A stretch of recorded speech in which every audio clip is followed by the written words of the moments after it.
Balay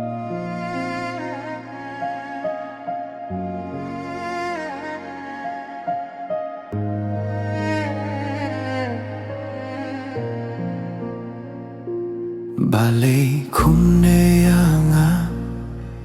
Kamen siem jonga kapun borban idyapi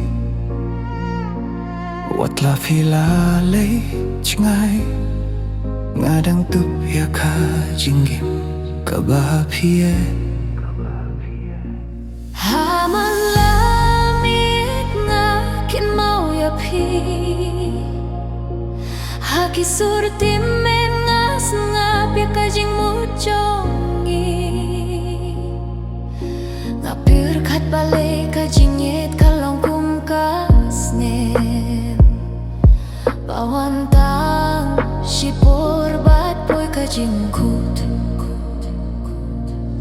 Kajinggim jonga kakiladum Hadiam bapilami na kajinggim jonga Ngapir sang ban klet Hinre kajinggit kam jusha Kapin bor yang aban ya pirta kajing sngeu Fitip neam baha kajing pangadangi Kajing gim jonga kasuyay taki surba pinsie Tampi ha kajing mo jonga Balay kumne try Balay kumneyanga Ngai bad nganem la pinkila Kajinjet kabapie kadangim hanga Wat lakas yi kakilon kamit kakila Kamersiem jonga kadangi api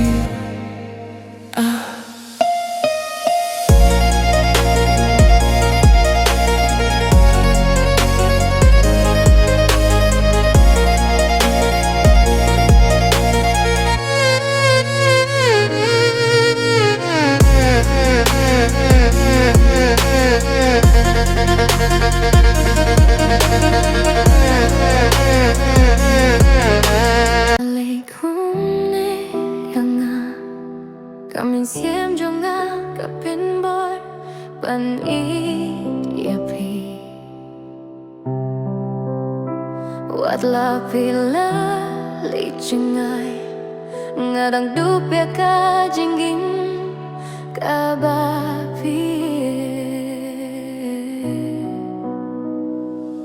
Haman lamit nga kin mawayapi Haki sursawangas nagapya kajing mo chumpi Ngapir kat balay kajing yet kalong kumkasnam Bawan tang sipor bad boy kajing kut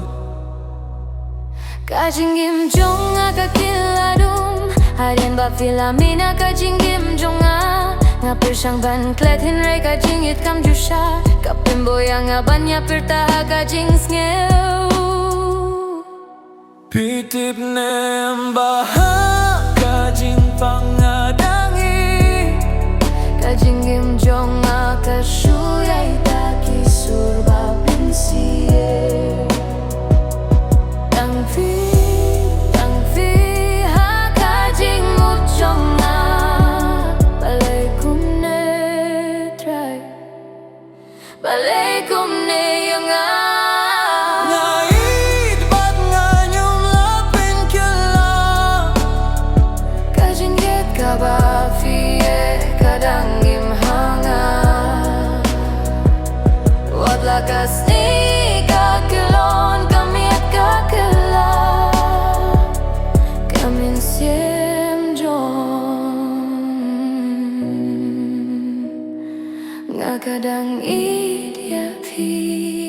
Balay kumneyanga Kamin siem jong nga kapin borban idyapi Watla pilalay cingay Ngadang dupya kajingin kabapie Haman lamit nga kin mawayapi Haki sur sa nga sanga pia ka jing mo chongpi nga perkat balay ka jingit ka longkong kas na bawan tang shipor bad boy ka jingkut ka jinggim jong ka kiladum hadien ba pilami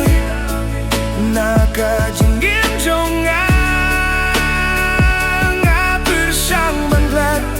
hindi ka jinggit kam jusha ka bimbor yang abanya pirta ka jingsgil titip na bahaga jing pangalangi